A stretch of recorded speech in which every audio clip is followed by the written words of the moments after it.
নমস্কার, শুভ সন্ধ্যা। স্যান্দন টিভির পর্দায় রয়েছে আমি দীপান্বিতা। চোখ রাখবো বিস্তারিত সংবাদে।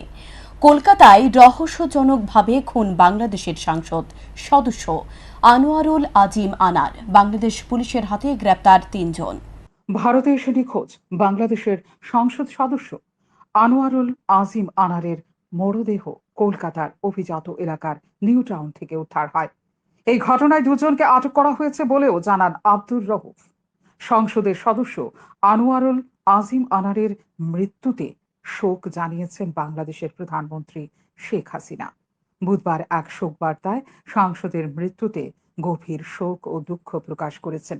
এদিকে পরিকল্পিতভাবে সংসদ সদস্য আনোয়ারুল আজিমকে খুন করা হয়েছে বলে জানিয়েছেন বাংলাদেশের স্বরাষ্ট্রমন্ত্রী আসাদুজ্জামান খান কামাল।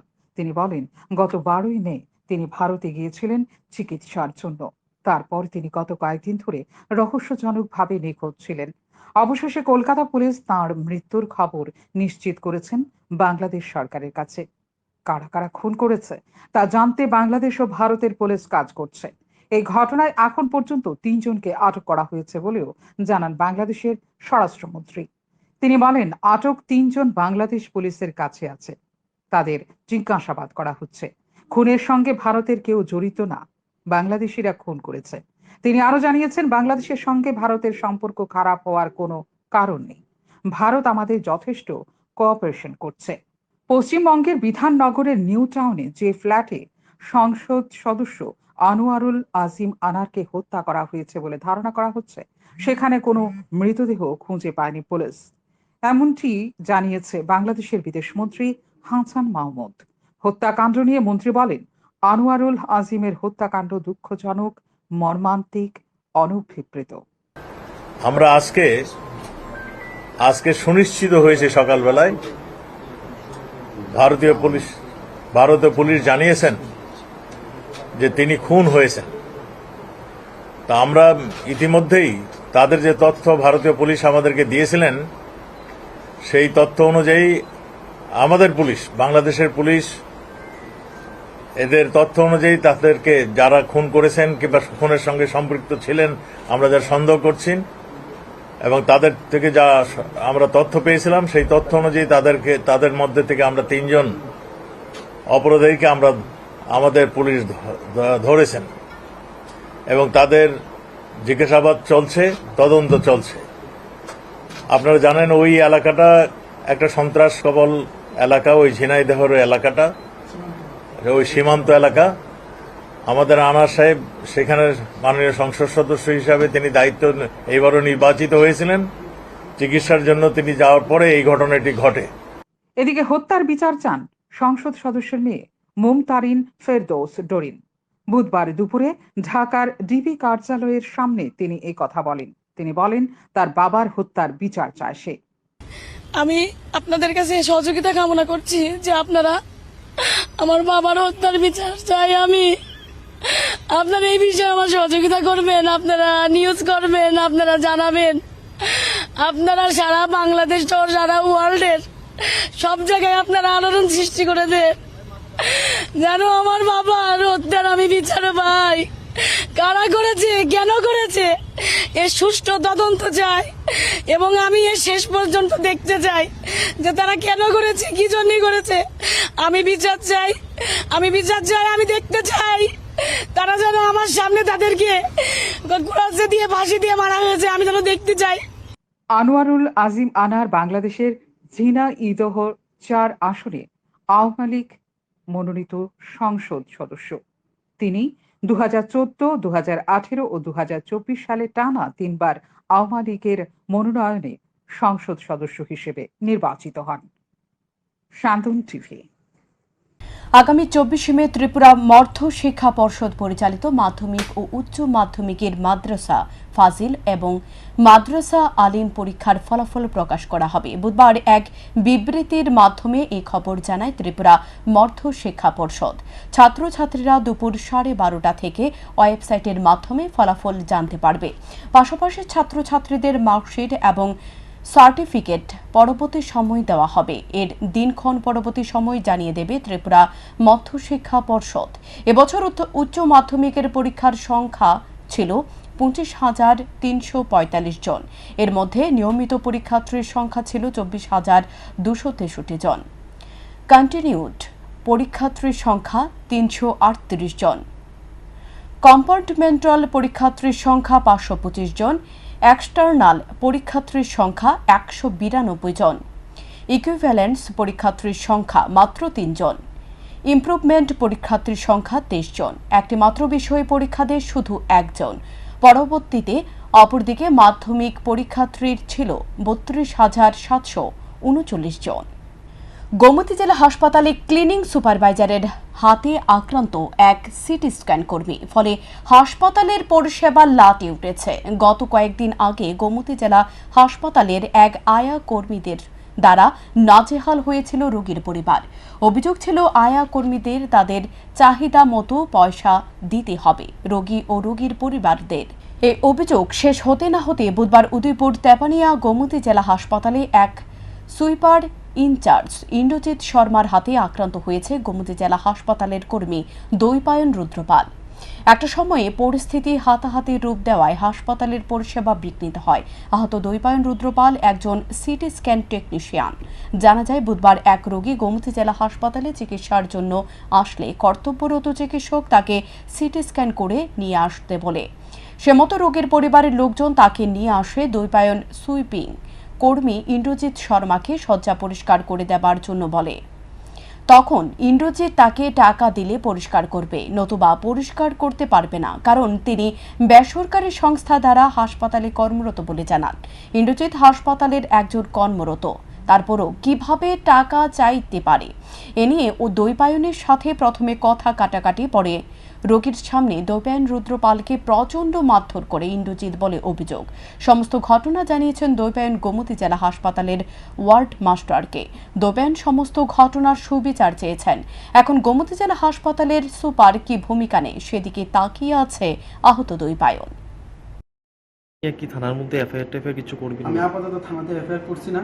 আপাতত আমি ডক্টরের প্রেসক্রিপশন করা আছে, ডক্টর ম্যাডামরা প্রেসক্রিপশন অনুযায়ী আমার আঘাত করছে যে তারা আমার সব কিছু এখানে মেনশন করে দিছে প্রেসক্রিপশনের মধ্যে। ইভেন তারা কইছে আমার অ্যাকচুয়ালি ইনজিওর হয়েছে, ঘাড়ে ইনজিওর হয়েছে। এখানে অনেক কিছু দেওয়া আছে টেস্ট, এখানে অনেক কিছু লেখাও আছে অ্যাকর্ডিং টু ডক্টর। তো আমি ওয়ার্ড মাস্টার জানানো হয়েছে, এছাড়া আমি কারোরে জানাইছি না। আমি আপনাদের মাধ্যমে একটা সুস্থ বিচার চাই। এভাবে একটা হসপিটালের ডিপার্টমেন্টের মধ্যে স্বাস্থ্য দপ্তরের একটা কর্মীরে এভাবে তাই আঘাত করতে পারে কিনা। পেশেন্টের সাথে যদি আমি কারোর রিকোয়েস্ট করি, তাই কাজ তো এটা পরিষ্কার করা। পেশেন্টের সাথে রিকোয়েস্ট করেছেন, আমি আজকে আঘাত পাইলাম। যিনি আপনার উপর আক্রমণ করেছে তার পরিচয়টা আরেকটু দিন। তাই হয়েছে এখানে সুইপিং ইনচার্জ, তাই নাম হয়েছে ইন্দ্রজিৎ শর্মা। তাই বারবারই কইতেছে যে তাই নাকি এই মানে তাদের পিছনে অনেক বড় হাত আছে, আমি তাদের কিচ্ছু করতে পারতাম না, কারোর জানাই কিছু করতে পারতাম না, তাদের পিছনে অনেক লোক আছে। আমি কারে জানামু বা প্রশাসনিকভাবে কোনো কমপ্লেন করেও তাদের কোনো কিছু করতে পারতাম না। ইভেন তাই এমএস এর কথাও তোয়াক্কা করতো না। তাই না চাইলে অনেক কিছুই করতে পারবো আমারে। আমি যদি চুপ না হই তাই আমার অনেক কিছু করে দেবো, এতটুকু ধমকি দেন আমারে দিছে। আপাতত আপনাদের তরফ থেকে কি অ্যাকশন নেওয়া হয়েছে বা কি অ্যাকশন নেবেন? আপাতত কোনো অ্যাকশন নেওয়া হয়েছে না। জাস্ট ওয়ার্ড মাস্টার রুমে আমার ডাকা হয়েছে, ওয়ার্ড মাস্টার রুমে আমার এটি কোয়া হয়েছে কি হয়েছে, আমি আমার বক্তব্য জানাইছি।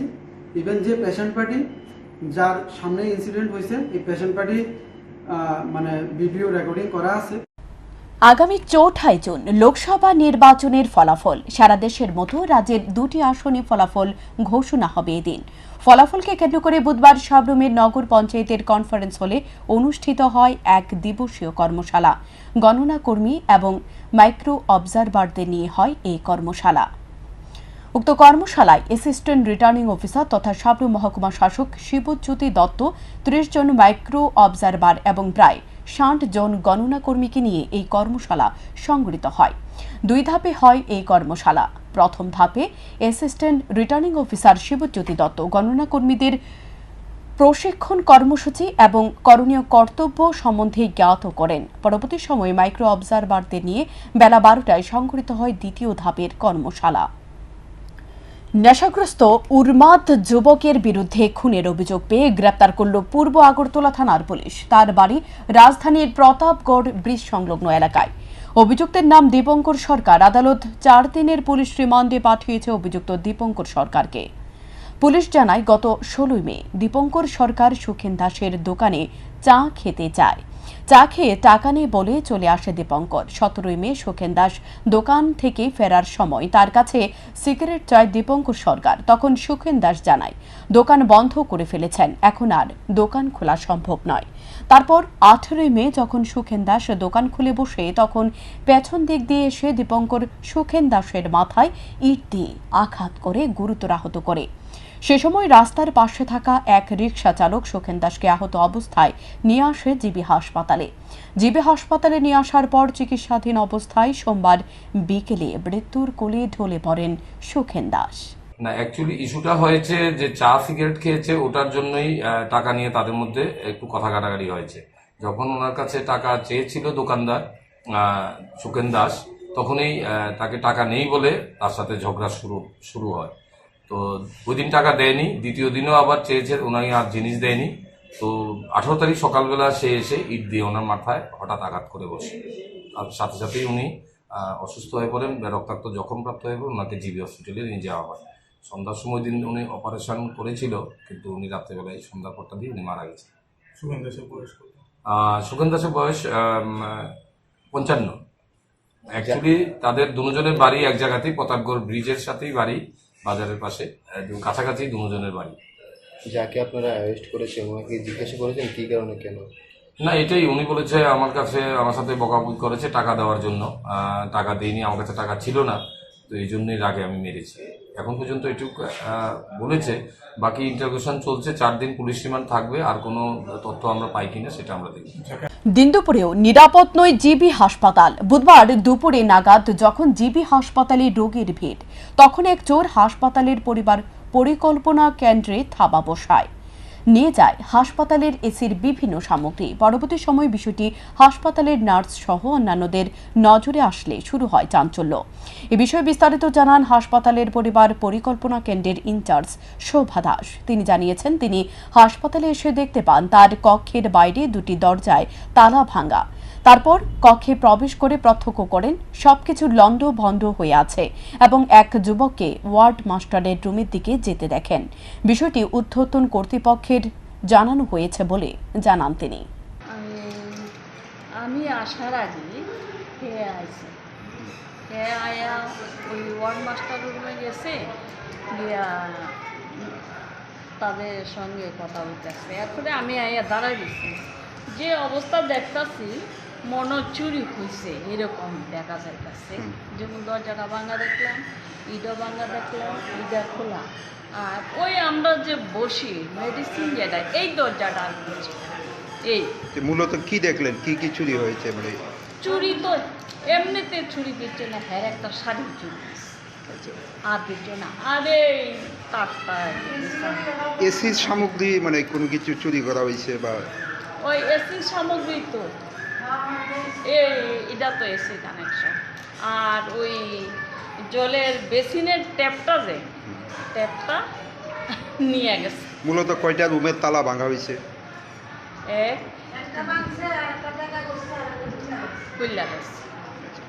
জিবি হাসপাতাল তো একটা সুরক্ষিত জায়গা বলতে পারি আমরা। সেই জায়গার মধ্যে বেসরকারি নিরাপত্তা কর্মী বা পুলিশের টহলদারিও রয়েছে। সেই জায়গার মধ্যে চুরির ঘটনা কিভাবে এটা মানে সম্ভব? একটু কেমনে কইতাম পৌঁছে, এটা তো কইতে পারলাম না। এরকম তো কোনোদিন চুরি হয়েছে না। আমরা কাছে 5 পয়সার জিনিসও চুরি হয়েছে। আচ্ছা, পরবর্তী সময়ে আপনারা চুরির বিষয়টি যখন দেখতে পেলেন, পুলিশকে আপনারা জানিয়েছেন বিষয়টা? পুলিশে জানাইছে, ওয়ার্ড মাস্টার রুমের তাইছে, 16 তারা আইছে, তারা জানতে পারছে। এই এলাকায় এর মধ্যে কি সিসি ক্যামেরার কোনো ব্যবস্থা রয়েছে কি? না, এমনি তো সিসি ক্যামেরা এখানে নাই, ওদিকে। এখন অব্দি সিসি ক্যামেরার ফুটেজগুলি দেখা হয়েছে নিজে কোন দিকে প্রবেশ করেছে? বা না, জানি না, যে তো ওয়ার্ড মাস্টারে বারবার দেখতেছে। আপনি এই ওয়ার্ডের বা কেন্দ্রের কি দায়িত্বে আছে? আমি এখানে ইনচার্জ হিসাবে বা একজনই আছি স্টাফ, আরেকজন মাল্টিপারপাস। নামটা জানেন? সামাজিক মাধ্যমে রিল করতে বাধা দেওয়ায় স্বামীর ঘর ছেড়ে নিরুদ্দেশ হয়ে গেল এক গৃহবধূ। ঘটনা সোনামুড়া মহকুমার যাত্রাপুর থানাধীন বরখোলা এলাকায়। ঘটনা সোনামুড়া মহকুমার যাত্রাপুর থানাধীন বরখোলা এলাকার সাধারণ মানুষ। এই এলাকার পেশায় রাবার বাগান মানিক দাস ভালোবেসে বিয়ে করেছিলেন একই বিধানসভা কেন্দ্রের ইন্দুরিয়া এলাকার পিঙ্কি দেবনাথকে। 9 বছর আগে বিয়ে হয়, সুখে স্বাচ্ছন্দ্যে চলছিল সংসার। 4 বছর এবং 6 বছরের 2টি মেয়ে সন্তান রয়েছে মানিক ও পিঙ্কির। সামাজিক মাধ্যমে পিঙ্কির 14,000 ফলোয়ার্স হওয়ার সত্ত্বেও স্ত্রীকে রিলস বানাতে বারণ করে স্বামী। এতে ক্ষিপ্ত হয়ে গত 18 মে 2 মেয়েকে স্কুলে নিয়ে নিরুদ্দেশ হয়ে যায় মানিকের স্ত্রী পিঙ্কি। পরে একটি অটো করে 2 মেয়েকে স্বামীর বাড়িতে পাঠিয়ে দেয় পিঙ্কি। যাত্রাপুর থানার দ্বারস্থ হয়ে স্বামী জানায় পিঙ্কিকে সসম্মানে ফিরে পেতে চায় মানিক। অন্তত 2 নির্বোধ সন্তানের মুখের দিকে চেয়ে ফিরে আসুক পিঙ্কি, এমনটাই চাইছেন মানিক। ভিডিও করে এর লিগে আমি বাধা দিছিলাম, বাধা দেওয়ার পরে টকজব করে চাইতেছি। আমার বাচ্চা 2টা আছে, বাচ্চা 2টারে কেমনে পরিচালনা করেন এই চিন্তা হেরে খুঁজ করতেছে। কত বছর বাচ্চা? একটা 4 বছর, একটা 6 বছর। কারোর সাথে যেতে পারে এরকম? আমার এরকম সন্দেহ হয় না, এরকম কোনোদিন দেখছি না, মানে কোনোদিন অন্য কোনো খারাপ প্ল্যান। কারণ হ্যাঁ বাচ্চা ভালো হয়ে গেছে, আমি মামলা করছি, ডিটেনটি করছি। এখন মানে থানার কাছে অনুরোধ, মানে আমার যাতে বাচ্চা দুটাকে মামা করে কান্নাকাটি করে সেটা আমি আইনে দেওয়া দিই। রক্তদানের মতো মহৎ কাজে এগিয়ে এসে স্বেচ্ছায় রক্তদান করল বিলোনিয়া অগ্নি নির্বাপক দপ্তরের কর্মীরা। বুধবার বেলা 11টা নাগাদ বিলোনিয়া অগ্নি নির্বাপক সেন্টারে আয়োজিত হয় সিপিআর প্রশিক্ষণ ও স্বেচ্ছায় রক্তদান শিবির। বিলোনিয়া অগ্নি নির্বাপক দপ্তরের উদ্যোগে আয়োজিত অনুষ্ঠানে প্রদীপ প্রজ্বলনের মধ্য দিয়ে সূচনা করেন উপস্থিত অতিথিরা। উদ্বোধনী অনুষ্ঠানের পর বিলোনিয়া মহকুমা শাসক রিঙ্কু সিং লাথাট আলোচনা করতে গিয়ে বলেন, রক্তদান মহৎদান। রক্তদানের মধ্যে দিয়ে একটা মানুষের জীবন বাঁচানো সম্ভব। রক্তদানের ফলে রক্তদাতার শরীরে কোনো ধরনের সমস্যা আছে কিনা তাও পরীক্ষার মাধ্যমে চিহ্নিত করা যায়। রক্তদান করলে বিভিন্ন রোগের ঝুঁকিও কমে যায় বলে এদিন আলোচনায় তুলে ধরেন উপস্থিত অতিথিরা। कि रक्तदान महादान। तो जैसे मेरे पास फायर डिपार्टमेंट से नोटिफिकेशन आया कि हम लोग एक ब्लड डोनेशन कैंप कर रहे हैं, तो मैंने इनको सबसे पहले ये बोला था कि मैं पर्सनली कंफर्म आऊँगा और मैं खुद ब्लड डोनेट करूँगा। ठीक है, तो मेरा आने का मेन यही है कि आप लोगों के साथ मैं ब्लड डोनेट करता हूँ। तो मैं ज़्यादा डिस्कशन नहीं करूँगा, मेरा फोकस आज उसी पे है कि मैं ब्लड डोनेट करूँ। तो आप लोग जो भी आए हैं और जो भी लोग ब्लड डोनेट कर रहे हैं, ये महादान ही है। आप लोग कहीं ना कहीं जिसको भी ये ब्लड जाएगा तो किसी न किसी का जान बचेगा। तो एक तरीके से हमारे लिए बहुत अच्छा काम है। और मेडिकल टीम ने आपको बताया भी होगा कि इससे हमारी बॉडी पे कोई नेगेटिव इफेक्ट नहीं होता है, बल्कि पॉजिटिव इफेक्ट होता है रेगुलर ब्लड डोनेट करने से। तो आप लोगों में से भी ऐसे कोई लोग हैं जो सोच रहे हैं कि करें नहीं करें, तो हमारा उनसे रिक्वेस्ट है कि आप लोग जरूर करिए ब्लड डोनेट। अच्छा लगता है, अगर हम लोग ब्लड डोनेट करते हैं तो बाद में जाकर अच्छा लगता है कि हमने कुछ अच्छा काम किया है, वो भी मेरा कुछ किए हुए आराम से बैठे हुए। ठीक है, तो आप बस आप मेरा গ্রীষ্মকালীন ছুটি না কাটিয়ে রাজধানীর আনন্দনগর দ্বাদশ শ্রেণী বিদ্যালয়ের শিক্ষক শিক্ষিকারা প্রশংসনীয় উদ্যোগ গ্রহণ করেছেন। পড়াশোনায় দুর্বল ছাত্রছাত্রীদের বেছে পাঠদান করানো হচ্ছে। এ বিষয়ে ক্লাসের সুযোগ দিচ্ছে 6ষ্ঠ থেকে 10ম শ্রেণীর ছাত্রছাত্রীরা। আমরা এই কাজটা আগে নেওয়া যাতে বছর নেক্সট টাইমে বছর সংখ্যাটা কমতে থাকে। কি এমনি তো আমরা বাড়িতে বসে থাকি, 2 ঘন্টা ক্লাস করালাম, আমরা কি হলো? মূলত হইল যারা দুর্বল ছাত্র তারা নিয়ে আজ আমরা রেগুলার ক্লাসটা করাতে সমস্যা হয়। যারা সবল রান্তাছে তাদের প্রতি যদি আবার আমরা এক্সট্রা কেয়ার নেই তাহলে ক্লাসে অন্য স্টুডেন্ট যারা আছে তাদের আবার ক্ষতি হয়ে যায়। সেই কারণে আমরা যারা বেশি দুর্বল ছাত্র তাদেরকে আমরা আইডেন্টিফাই করিয়া এখন আমরা এই ভ্যাকেশনে অন্তত যাতে তারা রেগুলার স্টুডেন্টের সঙ্গে সঠিকভাবে ক্লাস করতে পারে সেই ব্যবস্থাটা আমরা করি। কতজন স্টুডেন্ট আছে? প্রায় 100 ক্লাস নিয়ে। আর 10-এরটা হলো আমরা এক্সট্রা 10-এর যে ম্যাথের ক্লাসটা করে এটা এক্সট্রা টিচার তার নিজে বোর্ডের প্রিপারেশন অনেকটা এটা এক্সট্রা করাইতেছে। আমরা ভালোই সারা পাইতেছি, ভালো। 10 কিন্তু ফুল স্টুডেন্ট আছে এবং এটা গার্জিয়ান তাদের আমরা এসএমসি কমিটি সবাই জানি। তাদের নাম তোমাদের কতদিন স্কুল বন্ধ দেওয়া হয়েছে? 20 দিন। এই যে ক্লাসটা এক্সট্রা ক্লাসটা কি কারণে করা হচ্ছে? যেহেতু আমরা এখন মাধ্যমিক, আমরা সিলেবাসটা প্রচণ্ডই বড়, তো এই ভ্যাকেশনের মধ্যে আমরা চাইছি যে আমরা সিলেবাসটা অনেকটা কাভার করার জন্য। কোন কোন ক্লাস থেকে এক্সট্রা ক্লাস করা যাচ্ছে? এটা কি স্কুল তরফ থেকে করা যাচ্ছে নাকি আদার্স কেউ কোচিং করছে? স্কুল তরফ থেকে। এটা খোলাতে তোমাদের কতটুকু উপকৃত হচ্ছে? আমরা উপকৃত অনেকটাই, কারণ আমরা ম্যাথ সিলেবাসটা অনেকটাই কাভার হচ্ছে, আরও তো অনেক দিন আছে, আরও অনেকটা কাভার করতে পারবো। কোন কোন ক্লাস থেকে করানো হচ্ছে? আমাদের ম্যাথ ক্লাসটা করানো হচ্ছে। আর এমনিতে কোন? আসামের হাইলাকান্দির মনাছড়ার বাস দুর্ঘটনায় গুরুতর আহত 20 জন যাত্রী। জানা যায়, বুধবার সকালে একটি যাত্রীবাহী বাস নিয়ন্ত্রণ হারিয়ে দুর্ঘটনাগ্রস্ত হলে এতে গুরুতর আহত হয় 20 জন যাত্রী। জানা গেছে, যাত্রী নিয়ে বাসটি রাতাবাড়ির নিভিয়া থেকে শিলচর যাবার পথে মনাছড়া রেল স্টেশনের পাশে নিয়ন্ত্রণ হারিয়ে পাশের একটি গাছে ধাক্কা দেয়। এতে যাত্রীরা আহত হয়। পরে স্থানীয় জনগণ এগিয়ে গিয়ে আহতদের উদ্ধার করে হাসপাতালে ভর্তি করেন। পরে তদন্তে নামে পুলিশ।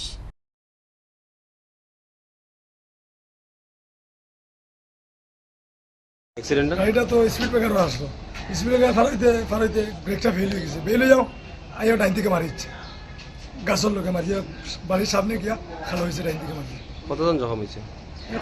15-20 জন হইব। মারা গেছে নি কেউ?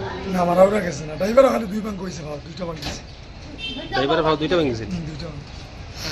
2568তম বুদ্ধ জয়ন্তী উদযাপন উপলক্ষে অটল বিহারী বাজপেয়ী ক্যান্সার হাসপাতালে রোগীদের মধ্যে ফল মিষ্টি বিতরণ করলেন বুদ্ধ মন্দির স্থিত বেনুবন বিহারের উদ্যোগে। এদিকে প্রত্যেক বৎসরে নেই, এই বৎসরও বুদ্ধ জয়ন্তী উৎসব উদযাপন করলেন গাংফিরা বৌদ্ধ মন্দিরে। 22 মে বুদ্ধ জয়ন্তী উৎসব অনুষ্ঠিত হয়। বুদ্ধ জয়ন্তীকে কেন্দ্র করে গাংফিরা বৌদ্ধ মন্দিরের জনগণের মধ্যে ব্যাপক উৎসাহ লক্ষ্য করা যায়। গৌতম বুদ্ধের জন্ম জয়ন্তীকে বৌদ্ধ জয়ন্তী উৎসব উদযাপন করে। প্রত্যেক বৎসরই নানা কর্মসূচির মাধ্যমে বৌদ্ধ জয়ন্তী উৎসব পালন করে গাংফিরা বৌদ্ধ মন্দির। এই বৎসরও যথাযথ মর্যাদায় বৌদ্ধ জয়ন্তী উৎসব উদযাপন করা হয়েছে। আগামীকাল বুদ্ধ জয়ন্তী, বুদ্ধ পূর্ণিমা। এই বুদ্ধ পূর্ণিমা উপলক্ষে আজকে আমরা এখানে এসেছি ক্যান্সার হসপিটাল আগরতলা। এসে এখানে পেশেন্টদেরকে আমরা ফল, ফ্রুট, মিষ্টি ডিস্ট্রিবিউশন করেছে। আর আমরা প্রার্থনা করেছি ওরা সবাই তাড়াতাড়ি সুস্থ হওয়ার জন্য। এই উপলক্ষে আমরা আজকে এখানে এসেছি। আজকে এখানে ফ্রুটস ডিস্ট্রিবিউশন করেছে। আগামীকাল আমাদের বেনুবন বুদ্ধ বিহারে বুদ্ধ জয়ন্তী। এই জায়গাটি হলো আমাদের এই সাবরুম এলাকার দোলবাড়ি গ্রাম পঞ্চায়েতের মধ্যে গাংফিরা এলাকা।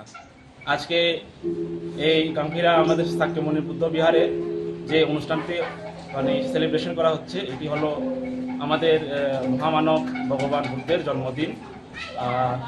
এই দিনে ভগবান বুদ্ধ শুধু জন্মগ্রহণ করেননি, এই দিনে তিনি বুদ্ধত্ব লাভ করেছিলেন এবং তার পাশাপাশি মহাপরিনির্বাণও করেছিলেন। এই নিরিখে এটাকে বুদ্ধ পূর্ণিমা হিসাবে সেলিব্রেশন করা হয়। এই অনুষ্ঠানকে সামনে রেখে আমরা সবাই গ্রামবাসী সবাই এই যার বাড়ি থেকে ফল, মধু, নানান রকমের মিষ্টান্ন তৈরি করে রেডি করে মন্দিরে ভগবানের সামনে আমরা অর্পণ করি, ফুল পূজা করি, তারপরে বন্দনা করি। এখন কি পূজা অর্চনা শুরু হবে? হ্যাঁ, এখন একটু পরে পূজা অর্চনা শুরু হবে। মন্দিরে ঠাকুরও আছে, ঠাকুরের সামনে আমরা পূজা অর্চনা করব। সন্ধ্যায় কি প্রোগ্রাম আছে? হ্যাঁ, সন্ধ্যায় প্রদীপ প্রজ্বলন, 1000 প্রদীপ প্রজ্বলন হবে, ফুল পূজা হবে, আবার আমরা সে পঞ্চশীল গ্রহণ করব সবাই মিলে। Thank you. 17 দফা দাবি আদায়ের লক্ষ্যে বুধবার আমবাসা মহকুমার সিপিআইএম কমিটির ডেপুটেশন দিল আমবাসা মহকুমার মহকুমা শাসকের কাছে। ডেপুটেশনের আগে সিপিআইএমের দলীয় কর্মী সমর্থকরা একটি মিছিল সংগঠিত করে। দাবিগুলির মধ্যে উল্লেখযোগ্য হিসেবে রয়েছে আমবাসা মহকুমার বেহাল রাস্তাঘাটগুলোর সংস্কার করা, মুখ থুবড়ে পড়া বিদ্যুৎ পরিষেবাকে স্বাভাবিক করা, দুর্গম এলাকাতে পানীয় জল পরিষেবা প্রদান করা, রেখার কাজ ও রেগার মজুরি বৃদ্ধি করা প্রভৃতি। বেহাল রাস্তাঘাটে সংস্কার করতে হবে এবং ঘন ঘন লোডশেডিং হচ্ছে এবং বিদ্যুৎ একবার সামান্য ঝড়ে যখন বিদ্যুৎটা চলে যায়, বিদ্যুৎ আসতে কয়েক ঘন্টা সময় লাগে। বিদ্যুৎ পরিষেবা সেখানে বেহাল অবস্থা, এটা সংস্কার করতে হবে। পানীয় জল দুর্গম এলাকাতে পানীয় জল নেই বললেই চলে এবং প্রায়ই সেখানে রাস্তা অবরোধ হচ্ছে এবং রেগার মজুরি বৃদ্ধি এবং রেগার কাজ বৃদ্ধি, টুএফের কাজ বৃদ্ধি, মজুরি বৃদ্ধি, এবং পানীয় জল সেচ আমাদের মহকুমায় প্রায় 28টা এলআই স্কিম আছে, এটার অধিকাংশ বিকল হয়ে আছে। সেচের জন্য সেখানে জল সরবরাহ করা হচ্ছে না। এই জলের সেচ ব্যবস্থাকে সেখানে এলআই স্কিমগুলোকে দ্রুত সংস্কার করতে হবে। এখনকার মতো সংবাদ এ পর্যন্তই। চোখ রাখুন শান্তন টিভির পর্দায়। নমস্কার।